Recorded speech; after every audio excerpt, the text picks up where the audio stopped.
Oh, what's up, YouTube? It's your boy G-reg.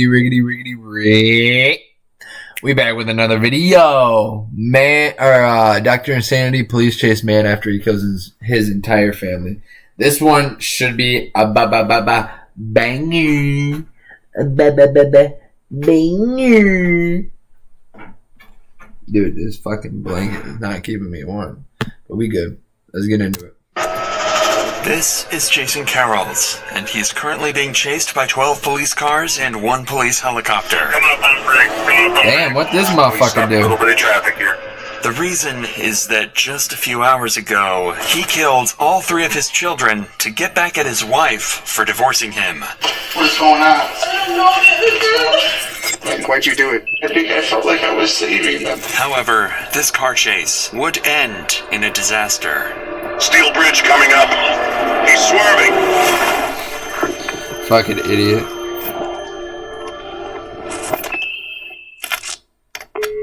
It all started on Monday morning of June 13th, 2022. The police department of Round Lake, Illinois received a shocking phone call from 30-year-old Debbie Carrolls, who had just discovered her kids unresponsive.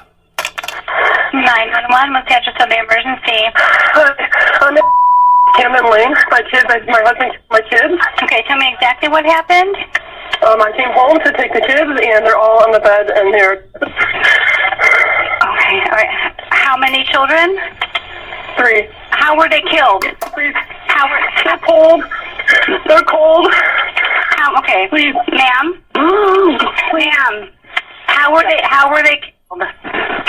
I don't know. Maybe he suffocated them or cooked them. They're laid in the bed. I'm assuming he took them. Okay, where are you right now, ma'am? Okay, we have officers there. Where are you right now? I'm upstairs. They come inside. I'm upstairs. Okay, she's upstairs. Please, you guys, wake up, please.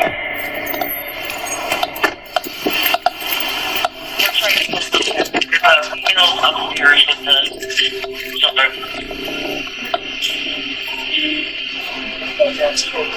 We gotta get in there with the rest of you guys. Let's just go in. Let's just go in. My bad, y'all. I was texting. We're at 42 locations. Police! Police department! Police! Coming up! Coming up! One second. I got blood here. There's blood all over. I didn't see her. Is there anybody else in the house, ma'am? What? Is there anybody else in the house? I don't know. What is going on? Okay. Okay, ma'am, do you have any weapons? No, I don't have any weapons. I'm gonna have you step out here with me, okay? Come on here. Come on here. When officers made it to this horrifying scene, they quickly escorted the traumatized mother out of the room, and inside, they found her 3 kids, Fucking Bryant, shit. Cassidy, and Gideon, all lying in the same bed, completely unresponsive. As of now, all the information officers have comes from Debbie's 911 call, where she claimed her husband committed the act. However, he is nowhere to be found, so they decide to ask her. You haven't spoken to him at all today? No. Last night, okay. On Friday, Where was you coming from there, sir? Where am I coming from? Yeah. My mom's home.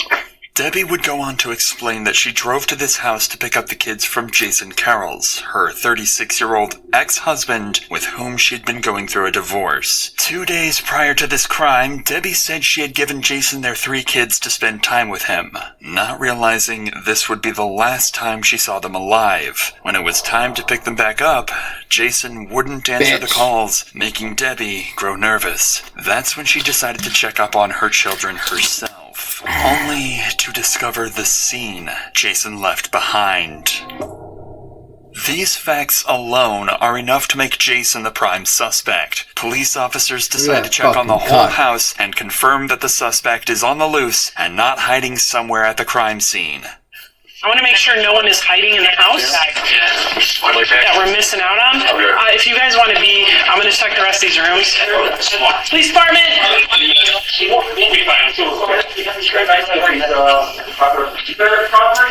I got a knife in the bathroom. You got a knife there? I got a knife in the bathroom. Okay. Let's leave the house. This address sounds familiar. Yeah, do you come here and fuck him, you stupid bitch? My Look bad. in there. No, I don't see anything in here. So I feel pretty confident up here. I'm guessing we shouldn't have anybody but a rescue come up, right? Rescue's coming up. And that's it.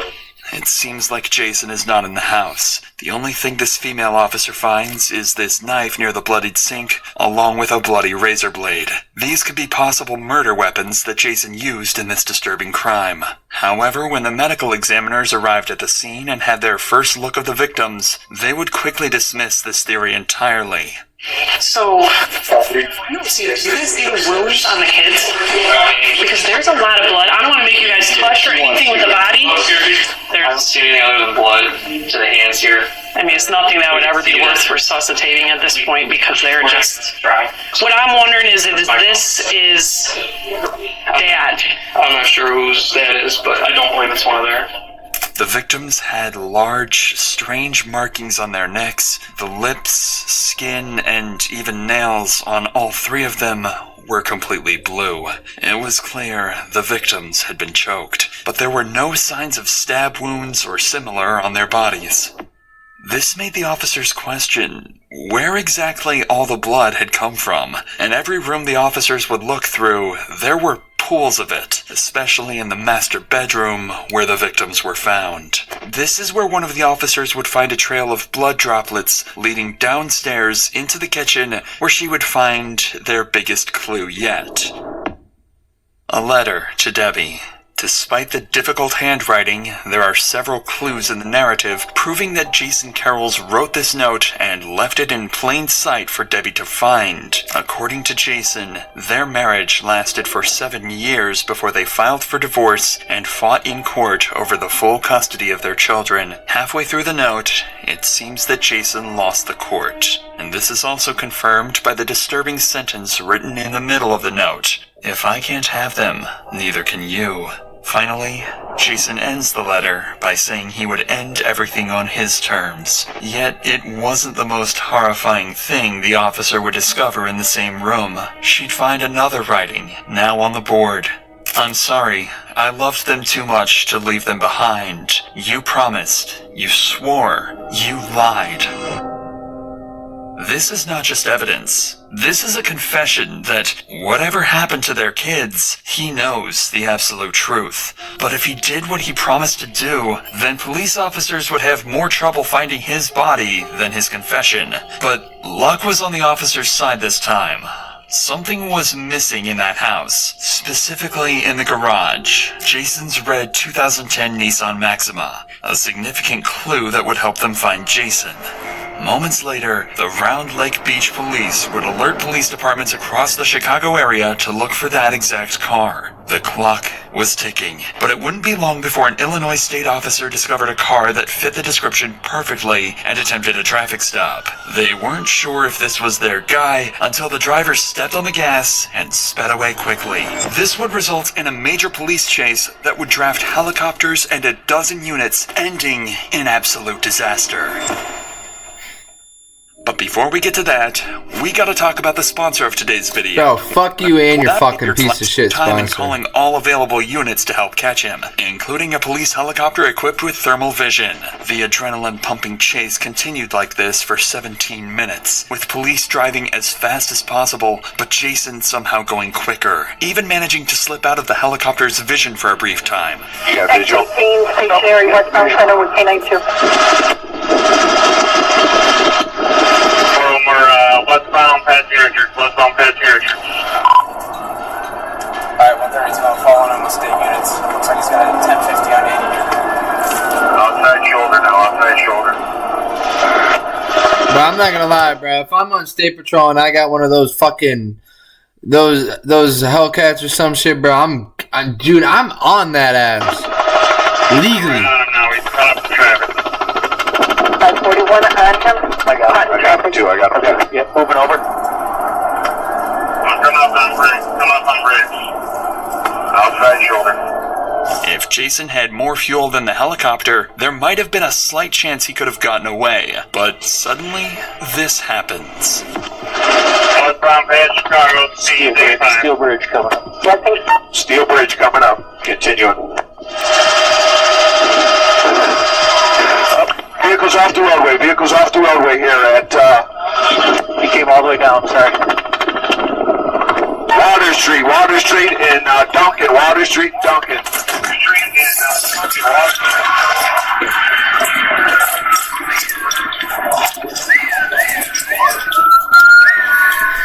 Yo!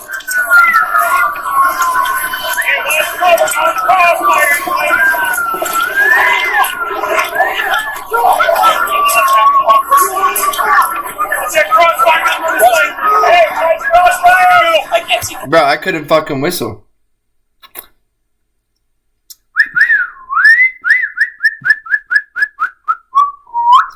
Bro. I got no eyes on him, got no eyes on him.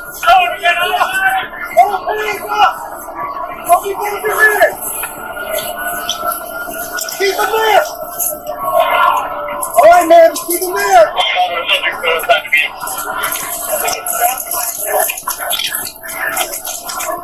Don't move, man. I know you're fucked up, right? Don't move. Can you see his hands? Yeah. What do you see? Come on. Tell me I can shoot you. Put your hands. Which hands on her heart? Put your other hand out the car. Got any weapons in the car? No, sir, I don't know. No knives, no nothing. My plan was to... What? Leg right now, lacerations up on the arms. My plan was to drive... Hey, man, can you feel your feet? So, Willie, don't move your legs. You move your toes right now? Anything else, right? You know? Keep your eyes open for us, okay, bud?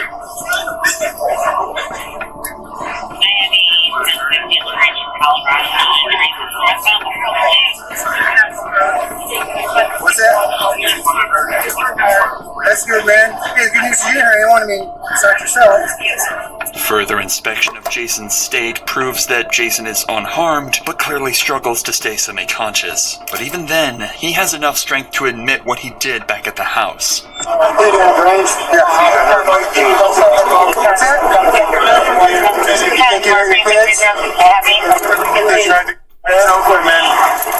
I woke up, and all of a sudden, they were dead. Do you remember what happened? I mean, I know what I did, but I didn't feel like it was my duty. I don't understand. Alright, man, well, we're going to get you the help you need, okay? Where you from? Boy, what the hell? So you know what I did. Other hurts and stuff. I mean, it's all kind of news to me. I'm not gathering enough based on what you said. So, hey, we gotta get him out, but I want to keep control of his hands, you know? Yeah, we gotta sell the fire department.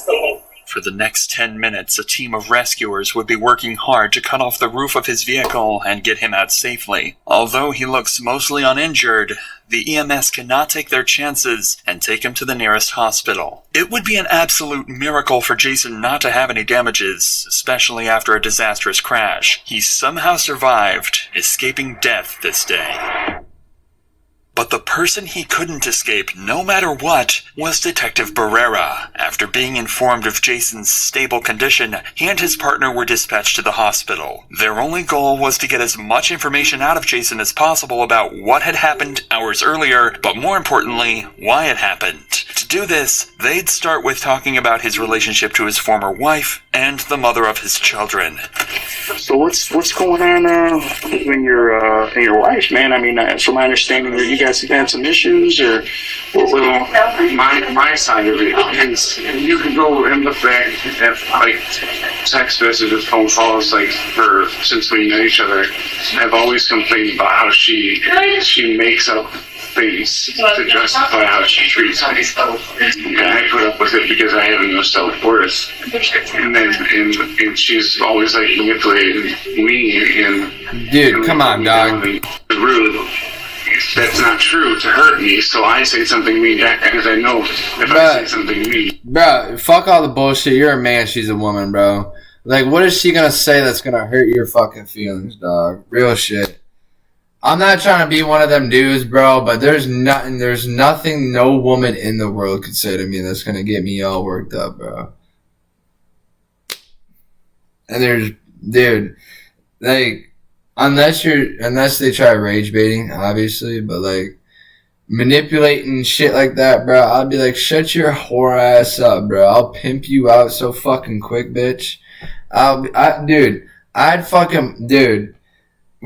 When I was in high school, bro, and a bitch would fucking disrespect in class or wherever we be, bro, I don't care what gender you are, I will fucking snap at you and tell you're a fucking fat lard, or that you're a whore, or that you're a dumb bitch that cheats on every boyfriend she's ever had. I don't care. I go ruthless. Yeah, ruthless.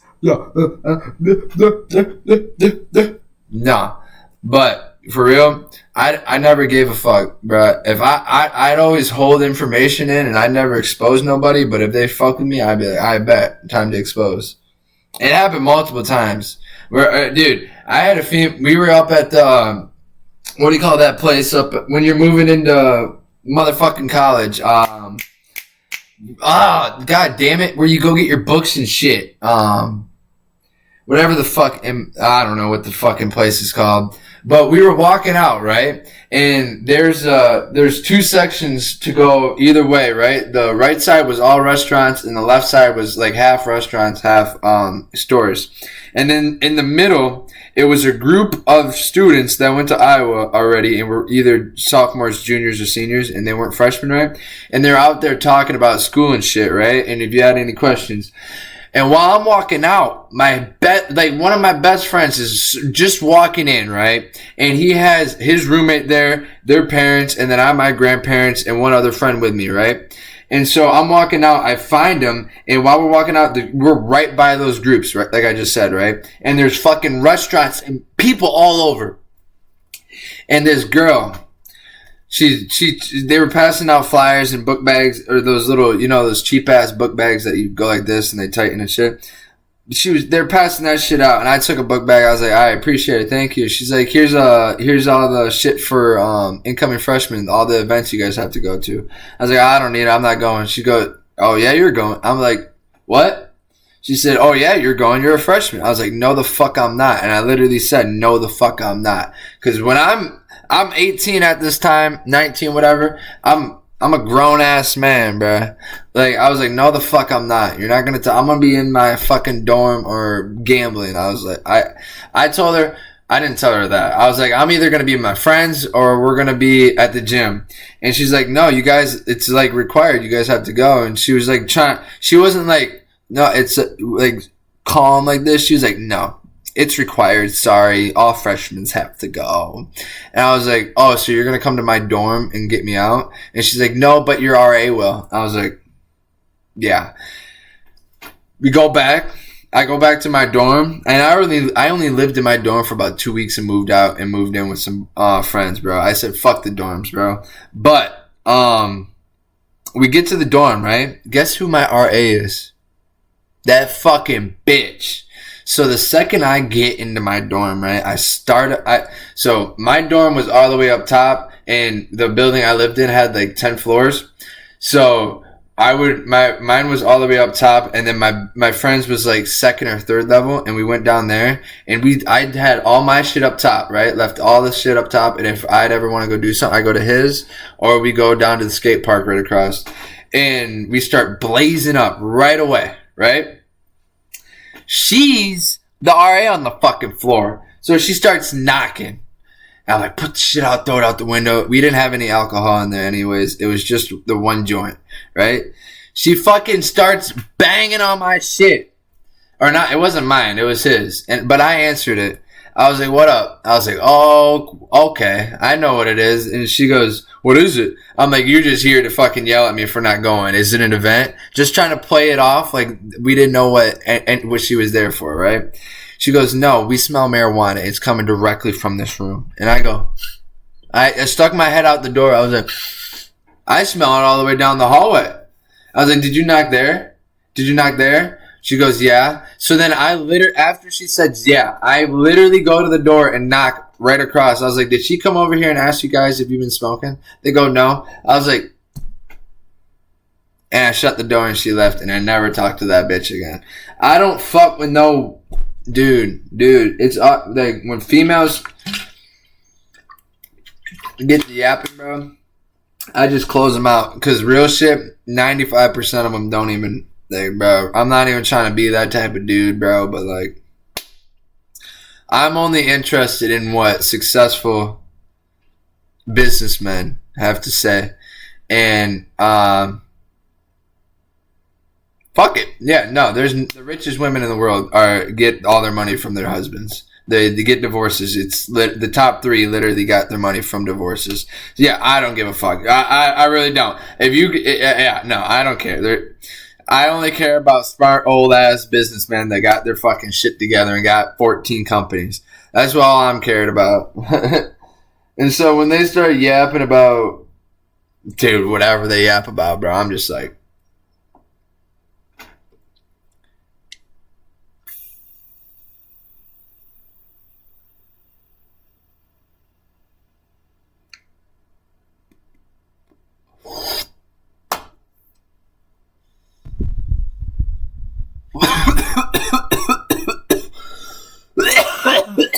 you feel me? She'll tell me the truth. Clearly, this doesn't make much sense. It seems like Jason might be trying to portray his wife. Oh, and don't think I'm defending this cuck ass motherfucker either, bro. She, from the pictures, she's obviously like a 6'er. She's probably a 6 when she's all dressed up. Bro, and that's one thing too. I don't give out.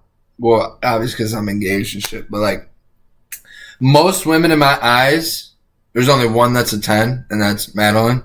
But even before, probably when I graduated high school, I made a new way of thinking in my brain. Like you have the girls that look a 10 out of 10, right? Then you have the girls that have 10 out of 10 personalities, right? And then you have the 10 out of 10 girls that treat you well, right?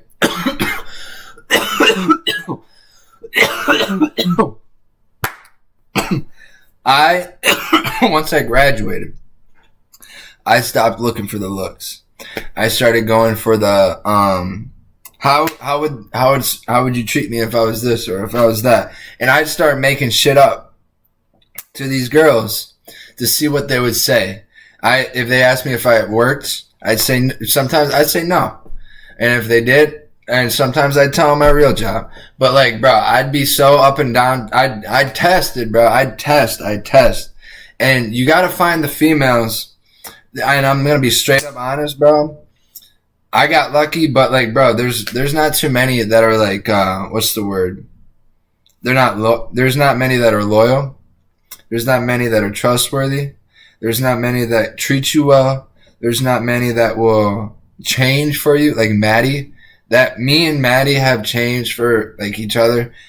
I can't even describe how much she's changed in a good way. Hey, boys, I'm not saying she's changed my personality or not. I'm goofy as fuck. You guys see this shit on stream. But she's like, what's the word? When I was a teen, bruh, I never really gave a fuck about women. And I'm gonna be honest. Alright, I'm gonna be honest. She's taught me the importance of like a mother. I'm not saying I'm saying or a wife or a daughter or just how important women are in general. You know what I mean? That they care for the kid. It's so important to have a mother that cares for her kids, that's loving, that teaches them the right thing, that nurtures them, that raises them right. And then it's just as equally important that they have a strong father that has morals and principles, doesn't abandon them, and shows them the right way, and loves their mom. That's that. I'm not gonna lie. That's probably one of the top 3 things. Yeah, it is for sure. Top 3 things while raising kids and being married is making sure your kids know you love your wife. That's probably the most important. besides actually loving your wife and not acting like it. I'm not gonna lie. You gotta. You have no idea, like what. All right, my high school best friends, Brady and Briar, not naming names. Their dad loves and I say loves because he continues to do it to this day, and I haven't seen him for like a year, and I know he's still doing it. Loves his wife. Brian and Brady love their mom. They would die for her. They will do anything for her, right? That's because of him. Their dad. Their dad fucking loved the shit out of her. Every time they disrespected her, he was like, shut the fuck up. You can fuck around with me. You can joke around with me. You don't joke around with your mom. That's how I'm gonna be. You don't cause listen, she could be going through that time of the month. She'll get hurt. She could start thinking that the kids don't like her. So I'm just not gonna have them joke around with her unless she made it clear that she can do, like, you know what I mean? You know what I mean? Me, I'm fair game. You could fucking say whatever you want to me. Literally, I don't care. I'll just be ready for the get back. I get my get backs, man. But yeah, bro. Make sure, like, just be smart and caring with who you are with, alright? And females, I mean, look at this picture, bro. She's obviously more attractive than him.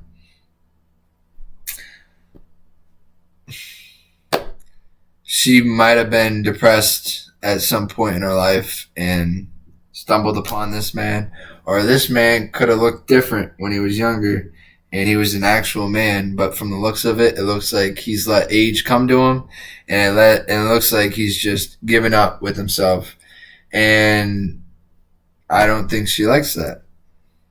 As a manipulative and toxic partner. However, it's hard to tell if this is a genuine... And this is weak. This is the last time I'm going to stop, but this is weak as fuck, bro. Dudes, bro. Like, I understand you got to care about what your woman says and shit. And you do. You have to understand what she's saying and really think about everything she says to you. But, bro, if they're just straight hating, bro, that's just straight emotion. I mean, when girls are hating, bro, you gotta understand that is emotion. They are fucking emotional creatures, dog. That is what they run off of, emotions, alright? If they're happy, fucking hell yeah. You're gonna have a great day. But if she wakes up pissed off, you might as well just get ready to get beat the fuck up, bro. I mean, that's just how it is. That's just how it is. Your day revolves around her, dude. That's just how it goes. Or simply an attempt to gain sympathy from the officer. So Detective Barrera decides to keep digging. So, what all transpired today? I mean, you guys are understanding or separated? You guys are separated, but legally still married? I found out the day before yesterday that she cheated on me and left me for another guy the day after my birthday. Okay. And she's been keeping the kids from me. But she claims that she hasn't. But the truth is I thought she was keeping the kids from me. But the truth is she was seeing somebody instead of, like, calling me with the kids. You know what I'm saying? Like, I found out she was cheating and she was lying, just lying to me. And, I wonder why she was cheating on your ass, dog. I was just very adamant about it. Because, like, when you're with someone for 7 years, like, you know their poker face, you know when they're lying to you. I get you. Like, especially someone that lies to me and yourself. Jason is describing his wife as manipulative, mean, and the problem in their relationship, which seems unlikely given what they know he's done. This conversation is going nowhere, so the officer decides to move on to more important things. What happened to the kids? If I'm being honest with you, sir, I don't know why I did what I did, but, like, I know what I told myself when I did it, you know what I mean? Like, what was that? And it was, like, that they were, that, like, they deserved to be with me, and I felt like she was neglecting them, and I wanted myself, and for some reason I thought it was okay to hurt them too. Dude, I don't want to fucking hear that. Yeah. I kept telling myself they're waiting for you to be with them. Is it something that you wanted to, for her to feel your pain in that sense, or you know? Yes or no to that. Honestly, I don't think so. Okay. Honestly, I just didn't want to be in pain, and I think I told myself that, and you'll actually hear it in the last time we talked. I told her, it's like, if I'm not around, you're just going to start taking it out on them, and they don't deserve that. And I think I felt like I was saving them. I don't know why. Saving them in the from going through the pain that I did.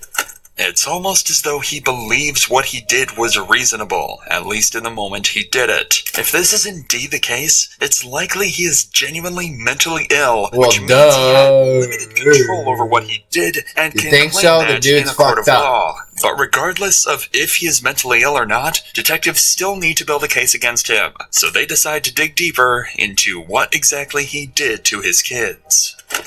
Kind of walk me through today, kind of what was going on. How were the kids? Were they joyful, playful? They were awesome. Yeah? I mean, they wasn't like frustrating. Like this was yesterday and the day before.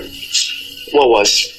I did everything I did. I started doing this morning at 1 in the morning.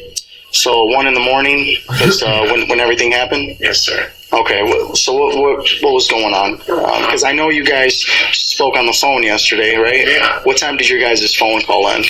I want to say about midnight. About midnight? Yeah. Okay, you guys' phone call ends around midnight. Bro, imagine waking up and your dad's choking you. Were you drinking? You say you don't drink. Dude, I would fucking beat the shit out of you. Absolutely. Okay. So then what kind of happened?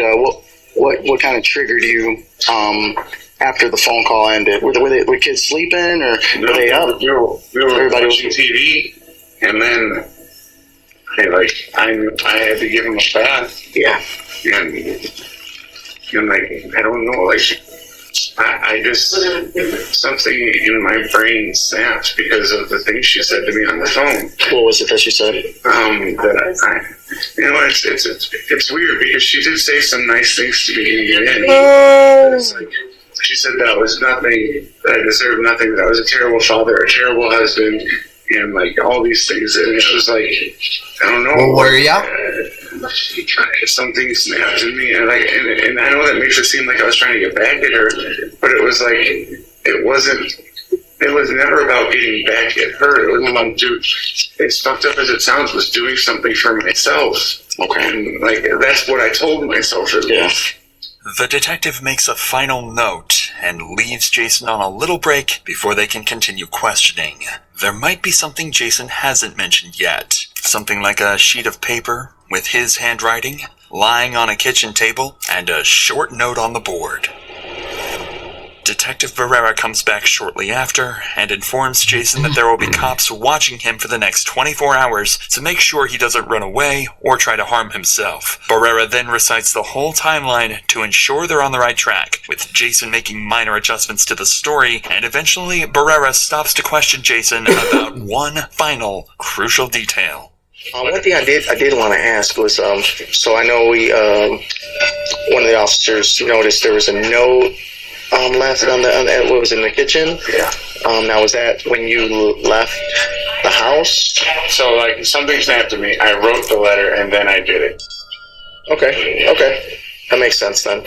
I haven't seen it, so that's why I was just looking for some help there. I think it starts off like I mentioned about how she swore on the kids' lives that she wasn't cheating on me, and and then I said I hope it was worth it. It wasn't like I hope it was worth it. I'm getting back at you. I was hoping it was worth it. You pushed me to do something for myself. Okay. So she swore on the kids' lives that she wasn't cheating on you. Yeah.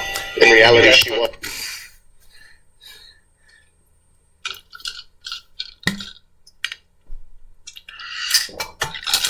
I'm not gonna say that what he did was right, but don't ever swear on your kids or your family. Especially if you're fucking lying. I snap. Like, I don't know. Maybe, like, so then you, basically in your head, you're saying, you're thinking, and again, you know, correct me if I'm wrong. Any moment if I'll admit, part of me thought, like, if she's going to swear in their lives they belong to be with me, like, you know, like, stuff like that. Mm-hmm. This statement confirms the writing on the board. You promised, you swore, you lied. It seems like his supposed mental illness and urge to, quote, save his children were not his only reasons for doing this. These statements make it seem like Jason partly did this to get back at his ex-wife for cheating on him, leaving him, and taking his children. It almost seems like he did all this to make her feel what he felt. However, at this point, Jason needed to rest, and the officers decided they were best off continuing interrogations the next day. Early the following morning, police officers would escort Jason out of the hospital in a robe and get him to the police station, where he would be placed inside an empty room and left with his thoughts. However, he was unaware that his ex-wife, Debbie, was sitting in an interrogation area only feet away from him. Debbie is sitting in a room filled with toys, coloring books, and a comfortable sofa, an extreme contrast to that of Jason's interrogation room. The reason for this is that they know for certain Debbie wasn't behind any of this, and that she's likely extremely traumatized and vulnerable right now. Their best chance at getting any information from her is to ensure that she feels as comfortable and safe as possible. Jason, on the other hand, will be put under pressure to confess as much as possible. As of now, Debbie has no confirmation that Jason was the killer. She also doesn't know that he was caught just hours earlier. So now, it's time to break the news.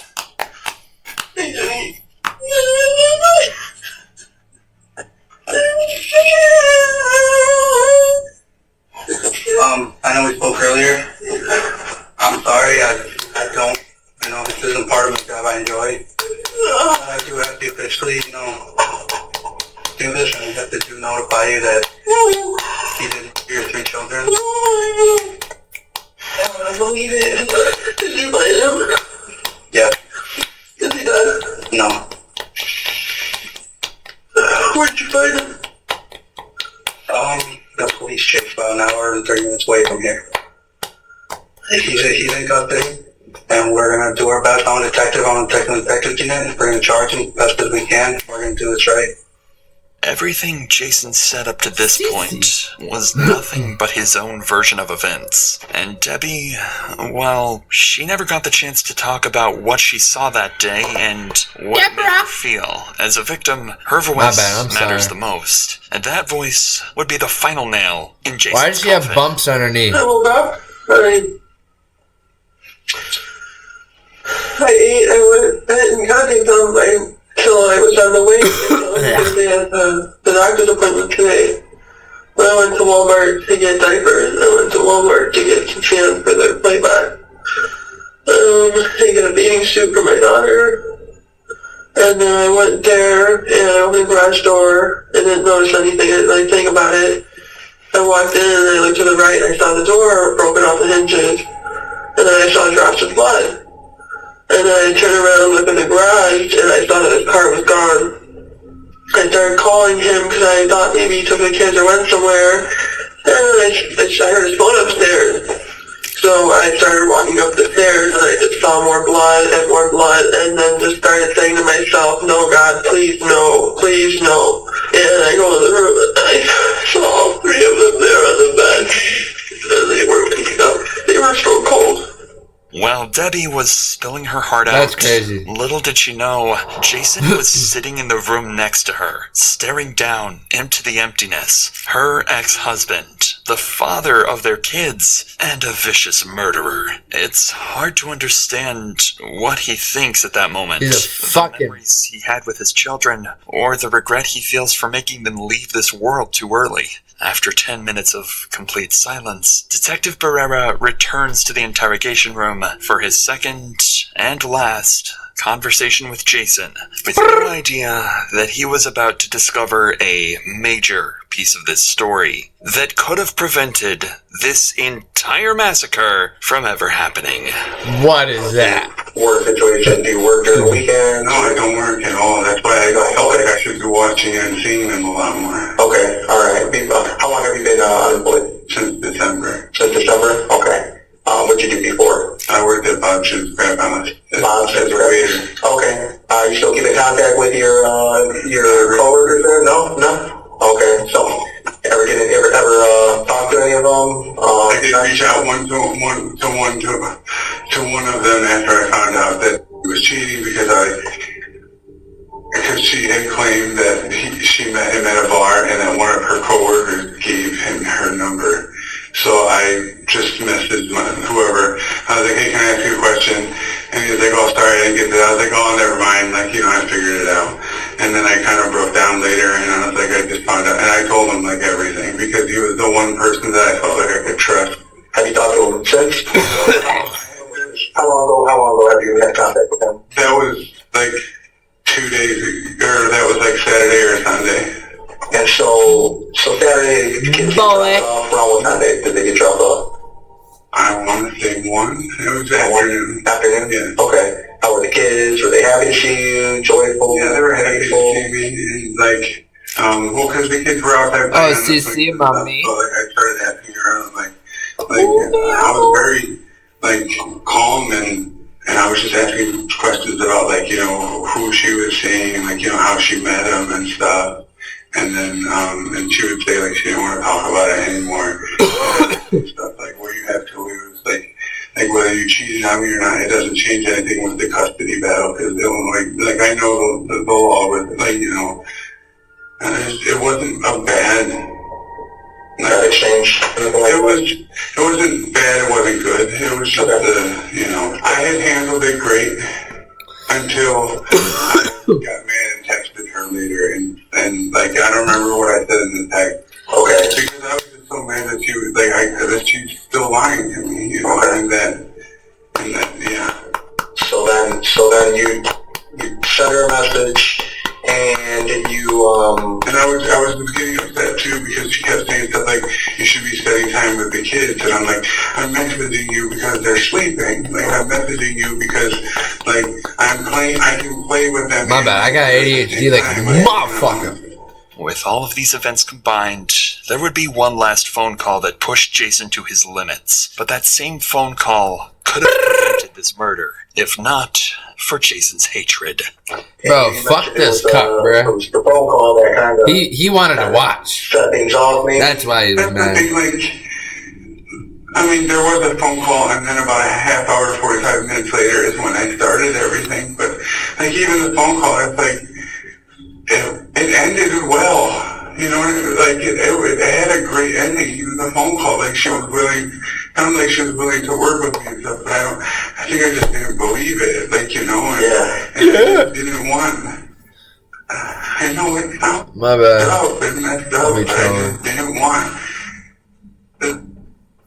I didn't want this to end. Like, I wanted to be with them forever. Yeah, of course you did, you fucking cuck. It sounds like Jason actually was close to resolving a lot of his frustration with Debbie. But something after this call and before the attack must have triggered him to go through with this insane and horrifying plan. Like, I don't mean, like, I don't want to hurt her, but I'll say something sometimes to hurt her because she hurt me, and, like, but I wasn't doing it to hurt her. Like, that was not my intent. Because, like, if that's what I wanted, I would have, if I really wanted to hurt her, I would have stayed home. I would have waited for her to see the kids like that, and I would have hurt her, too. Okay. You know what I mean? Like, I would have... Me no hablo inglés. I don't think, by any means am I sitting here saying they wanted to hurt her, I mean, dude, we've heard the same fucking story. Oh, it's the end. Never mind. Now, let me ask you this. I was gonna say, he's been telling us the whole goddamn story the fucking whole time. Wait, what? You guys. Now, you knew at some point she would come and find you guys.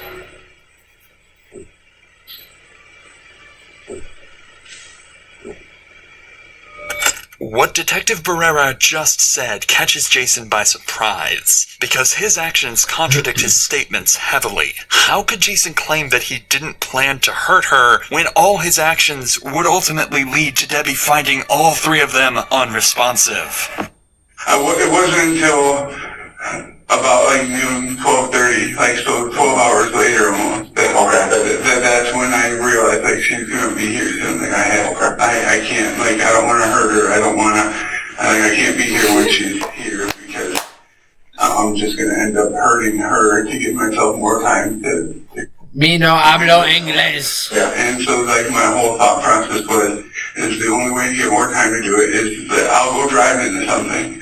But then there was just too many cars on the road. I didn't want to hurt anybody else. Dude, so I fuck this drove dude. to the city.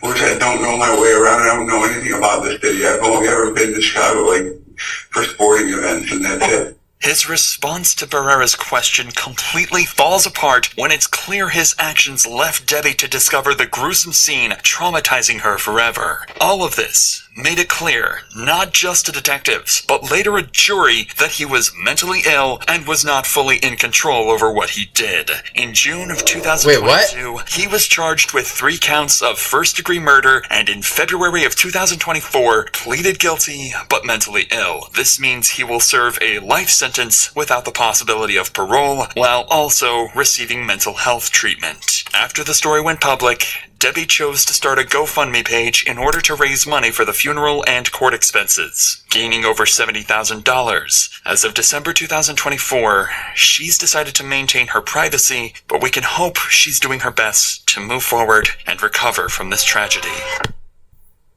I know why she's trying to maintain fucking privacy. She was a cheating bitch that swore on her kids. Alright, my bad. Those kids and her did not deserve that at all. I don't care if she cheated. She could have cheated 1,000,000 times. The kids don't deserve to die at all. Now her, on the other hand, you know, she could have been looking at it. But, yeah, let me know if you guys like that video. Alright, and if you do, make sure to like it up and sub up, baby. Peace.